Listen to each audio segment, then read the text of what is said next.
వైభవ్ ప్రతిపక్ష వైఎస్ఆర్ కాంగ్రెస్ పార్టీ శ్రేణులకి పిలుపునిచ్చారు ఆ పార్టీ అధినేత వైఎస్ జగన్.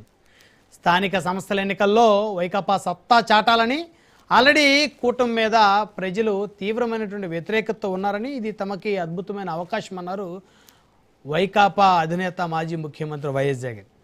ఇకపోతే స్థానిక సంస్థల ఎన్నికల కోసం 14 మందితో కూడినటువంటి ఒక కమిటీని జనసేన పార్టీ ఈరోజు విడుదల చేసింది. ఆ కమిటీలో ఎమ్మెల్యేలు, మంత్రులు, అదేవిధంగా ఎంపీలతో పాటు కార్పొరేషన్ చైర్మన్లతో కూడినటువంటి 14 మందితో కూడినటువంటి లోకల్ బాడీ ఎలక్షన్ కమిటీ జనసేనకు సంబంధించి వారు అధికారికంగా విడుదల చేశారు. అంటే జనసేన పార్టీ కూడా స్థానిక సంస్థల ఎన్నికల్లో సీరియస్గా యుద్ధం చేయడానికి సిద్ధమైనట్టు తెలుస్తుంది. ఇక గ్రౌండ్లో కూడా ఇటు తెలుగుదేశం పార్టీ ఆల్రెడీ ఇప్పటికే స్థానిక సంస్థల ఎన్నికలకి రంగం సిద్ధం చేసుకుంటుంది. అదేవిధంగా ఏపీ బీజేపీ చీఫ్ మాధవ్ సైతం కూడా ఆ పార్టీ శ్రేణులకు పిలుపునిచ్చారు.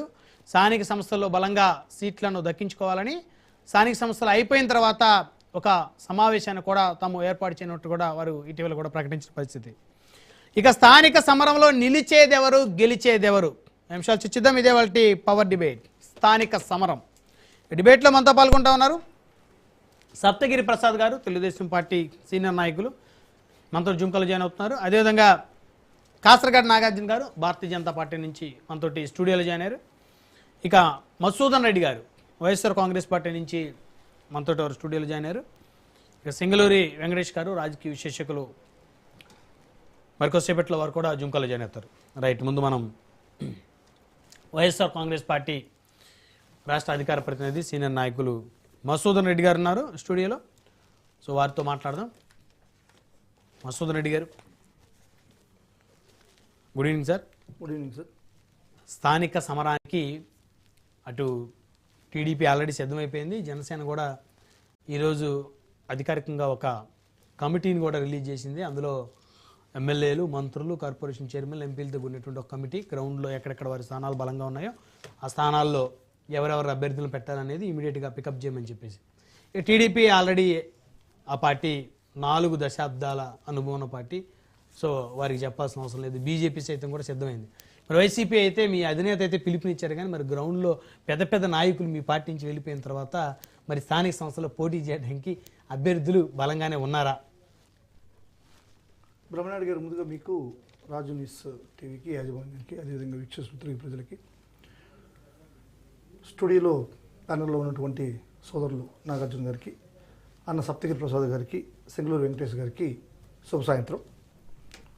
సార్, ఇప్పుడు స్థానిక సమరంలో వైఎస్ఆర్ కాంగ్రెస్ పార్టీ అని ఒక వైఎస్ఆర్ పార్టీ విషయానికి వస్తే మేము డే 1 నుంచి కూడా ఎప్పుడైతే మేము ఈ యొక్క జనరల్ ఎలక్షన్స్లో ఓడిపోయామో 2024లో, అప్పటి నుంచి కూడా డే 1 నుంచి కూడా మేము ప్రజాక్షేత్రంలో ఉన్నాం. అదేవిధంగా ఈ యొక్క కూటమిలో జరిగేటువంటి అన్యాయాల్ని, అక్రమాల్ని, రైతులకు ఏ విధమైనటువంటి అన్యాయాలు చేస్తున్నారు, మహిళలకు ఏ విధమైనటువంటి ఇచ్చిన హామీలు నెరవేర్చట్లేదు, అదేవిధంగా విద్యార్థులకు ఏ విధంగా ఫీజు రీయింబర్స్మెంట్ ఇవ్వట్లేదు, మెడికల్ కాలేజీల విషయంలో కానీ, డిఎస్సీ విషయంలో కానీ, ఈ విధంగా ఏ రోజుకు ఆ రోజు కూడా గవర్నమెంట్లో జరిగేటువంటి, ప్రభుత్వంలో జరిగేటువంటి అన్యాయాల్ని ధీటుగా ఎదుర్కొంటూ ప్రజల్లోకి తీసుకుపోతున్నారు. ఇదే కదా ఒక పార్టీ చేయాల్సినటువంటి ఇది ఫందా. దీనికోసం ప్రత్యేకంగా మేము ఎలక్షన్లకు పోవడం, మాకు ఎలక్షన్లకి ఓటేయండి అనేటువంటి పార్టీ కాదు మాది. యాక్చువల్గా ప్రజల కోసం పోట్లాడతాం, మా సేవలను చూసి మీరు ఓట్లేయండి అనేటువంటి పార్టీ.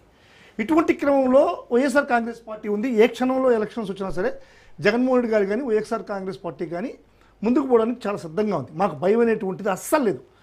మేము ఎవరిని చూసి భయపడేసినటువంటి అవసరం కూడా లేదు. అదే కూటమి పాలన విషయంలోకి వస్తే అక్కడ జగన్మోహన్ రెడ్డి అనేటువంటి భయం, వాళ్ళు సమాయత్తం కావాలా, వాళ్ళు ప్రజల్లోకి ముందుకు పోవాలా, ఈరోజు తెలుగుదేశం పార్టీ చేసేటువంటి అన్యాయాల, అక్రమాల్ని ఏ విధంగా ఎదుర్కోవాలా ప్రజల్లో అనేటువంటిది వాళ్ళకి చాలా పెద్ద సమస్య. తెలుగుదేశం పార్టీ ఎప్పుడైనా సరే ఏదైనా అపశృతి జరిగితే అది బీజేపీ మీదకో లేకుంటే జనసేన మీదకో తోయేస్తుంది. మంచి జరిగినప్పుడు మాత్రం అది మా పార్టీ జనసేన, మన చంద్రబాబు నాయుడు గారి యొక్క ఒక మంచి విజన్ అనేటువంటి ఇది చెప్తుంది అనమాట. ఈ క్రమంలోనే ఒకటి చెప్తున్నాను సార్, ఇప్పుడు మా పార్టీ గురించి మాట్లాడేటప్పుడు మేము అన్ని సీట్లు కూడా ఉన్నటువంటి అన్ని రాష్ట్రంలో ఉన్నటువంటి అన్ని సీట్లు కూడా మావే, మా అభ్యర్థులు నిలబడతారు, మా క్యాండిడేట్స్, మా కార్యకర్తలు అందరూ కూడా మా జెండానే మోస్తారు, మాకే ఓటేయమంటారు.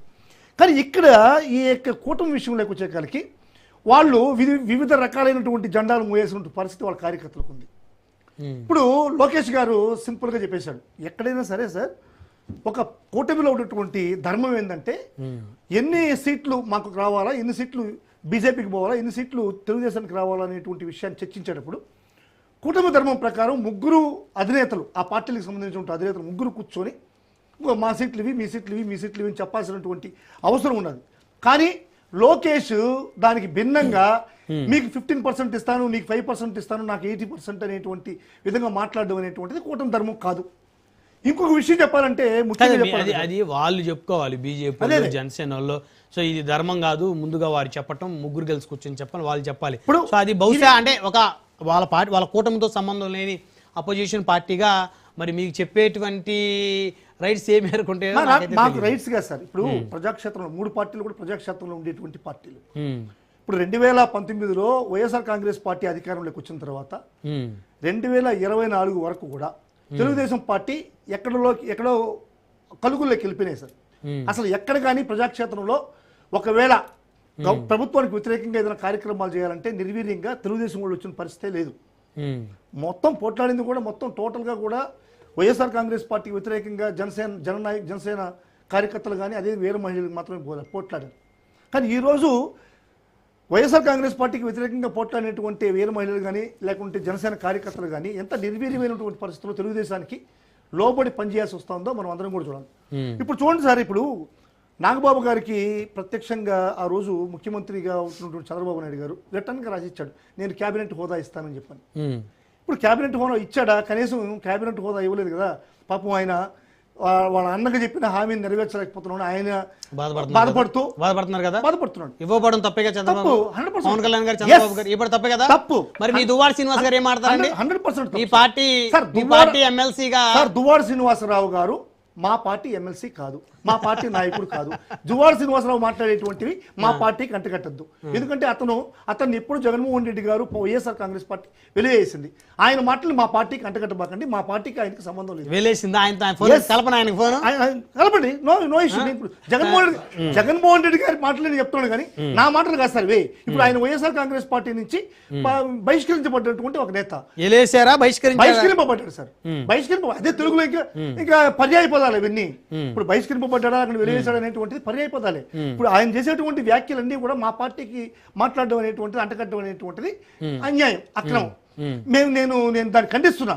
ఇప్పుడు ఆయనతో కూడా నాకు మంచి సంబంధాలు ఉన్నాయి, నాకు మంచి మిత్రుడు. దానికి పర్సనల్ గా నేను తీసుకోవట్లేదు. కానీ ఆయన చేసినటువంటి కార్యక్రమాల వల్ల పార్టీ దెబ్బతింటా ఉంది. రేపు నేను కార్యక్రమాలు చేసినా కూడా నన్ను పార్టీ వెలిస్తుంది సార్. నేను కూడా స్వాగతించాలా? ఖచ్చితంగా స్వాగతించాలి. రేపు మళ్ళీ ఆయన్ని మీ పార్టీలో రానిరుగా సార్. అది జగన్మోహన్ రెడ్డి గారి విజ్ఞప్తి. మళ్ళీ ఇదేంటండి సార్? జగన్మోహన్ రెడ్డి గారు ఆయన సార్ ఇప్పుడు అవన్నీ కూడా ఒక డిబేట్ లో వచ్చే, నేను వైఎస్ఆర్ కాంగ్రెస్ పార్టీ అధికార ప్రతినిధిగా నా నిర్ణయం కాదు అది. ఒకవేళ జగన్మోహన్ రెడ్డి గారు ఆదరిస్తే ఆయన తీసుకుంటే దాన్ని యాక్సెప్ట్ చేసిన బాధ్యత నాది. దాన్ని నేను సొంతంగా నిర్ణయం ఉండదు, నా నిర్ణయం అభిప్రాయం ఉండదు, ఎవరికి ఉండదు, ఆలోచన ఉండదు, తీసుకోకూడదు అనేటువంటిది నా ఆలోచన. అతన్ని తీసుకోకపోవడం అనేటిది మంచిది, పార్టీకి మంచి జరుగుతుంది అనేటువంటిది నా ఆలోచన. నా ఆలోచనని జగన్మోహన్ రెడ్డి గారు బేఖాతరు చేయొచ్చు, లేకుంటే ఖాతరు చేయొచ్చు. దాన్ని మనం జగన్మోహన్ రెడ్డిని శాసించేటువంటి శక్తి కానీ ఎవరికి కానీ ఆయన కింద పనిచేసేవాళ్ళం మేము. అన్ని పార్టీలు కూడా అంతేనండి. అంతే. జనసేన కూడా పవన్ కళ్యాణ్ గారి నిర్ణయమే కింద వాళ్ళది, చంద్రబాబు గారి నిర్ణయం కింద వాళ్ళ పార్టీ క్యాడర్ది. ఇప్పుడు పవన్ కళ్యాణ్ గారి విషయానికి వస్తే సార్, ఇప్పుడు పవన్ కళ్యాణ్ గారి విషయానికి వస్తే ఆ రోజు ఆయన చెప్పేటువంటి ట్వీట్ కూడా పెట్టాడు, నేను మీ యొక్క ఏ మనోభావాలు దెబ్బతినకుండా మేము చేస్తాము. జనసేన లెజిస్లేటివ్ పార్టీ సమావేశంలో రాబోయే స్థానిక ఎన్నికల మీద అంతా కలిసికట్టుగా చర్చించాం. స్థానిక సంస్థల ఎన్నికల్లో స్థానికులతో పోరాట స్ఫూర్తిని కొనసాగించాలి, వారి ఆత్మగౌరవాన్ని నిలబెట్టేలా ముందుకు తీసుకెళ్తామని. ఇప్పుడు ఆత్మగౌరవం ముందుకు తీసుకెళ్లాలంటే ఏం చేయాలి? ఖచ్చితంగా అందరికి సముచిత స్థానం కల్పించాలి. ఇప్పుడు లోకేష్ గారు చెప్పిన విధంగా 15% తీసుకుంటే అందరికీ సముచిత స్థానం ఎట్టుస్తుంది. మినిమం అంటే 30, 40, 45% జనసేన గారు ఇవ్వగలిగితే అప్పుడు పవన్ కళ్యాణ్ కూడా సముచిత స్థానం ఇవ్వగలరు, అందరికీ ఇవ్వగలరు. 15 అని మనం ఎలా చెప్పగలుగుతాం? బహుశా వారికి 30. 2024లో కూడా వాళ్ళకి ఆస్థాన పత్రిక, వాళ్ళకి ఒక కరపత్రిక ఉంది. ఏది ఈనాడు, ఏబిఎన్ అనేటువంటి, ఆంధ్రజ్యోతి అనేటువంటి కరపత్రికలు ఉన్నాయి.